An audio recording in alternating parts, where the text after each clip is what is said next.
The Barbarian lives to destroy. He's the anti-builder. He definitely stole the hammer.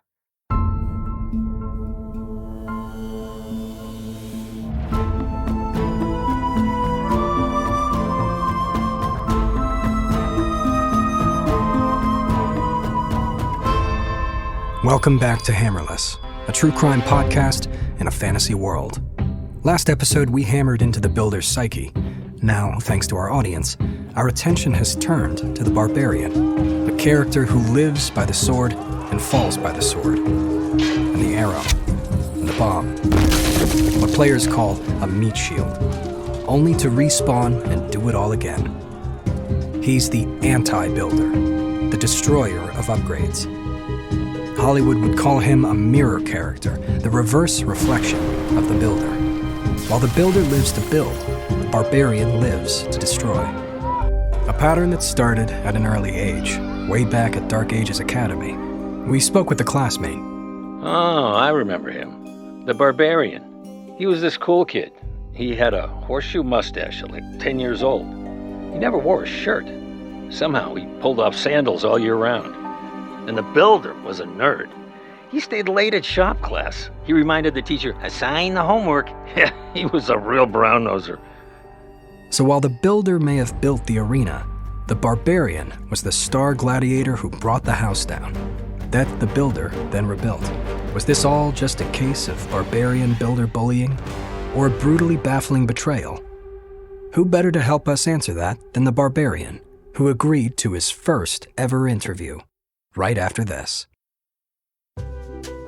Do you suffer from sleepy mornings, typhus, or bubonic plague?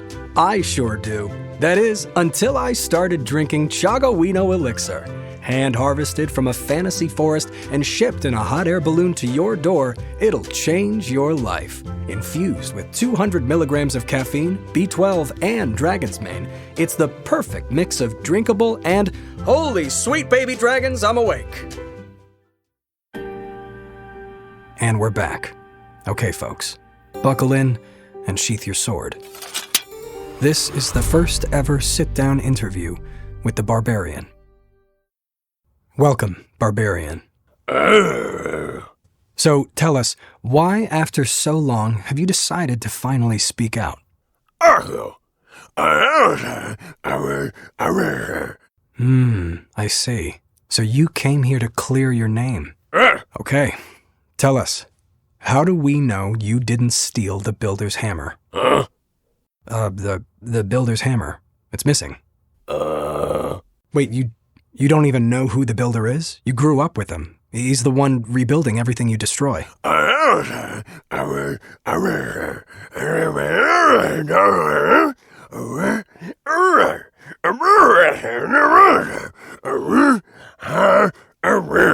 You're telling me you're so singularly focused on clashing that you never stop to think about who builds everything?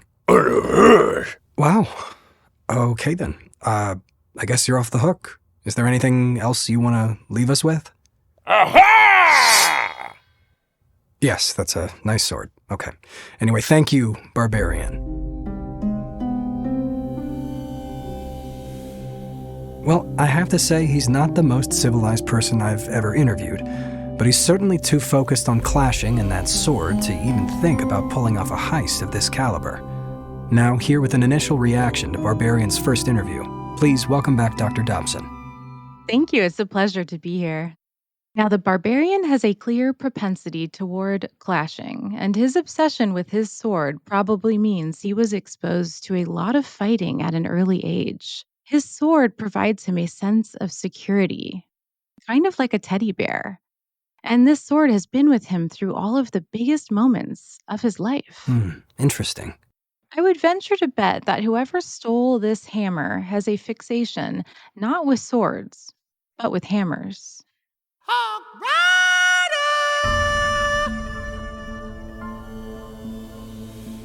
What about someone else who loves hammers? I bet Hog Rider was jealous of the Hammer Jam hammer and took it. Tune in next time as we roast this Hog Rider and crack this whole case wide open. On Hammerless, a true crime podcast in a fantasy world.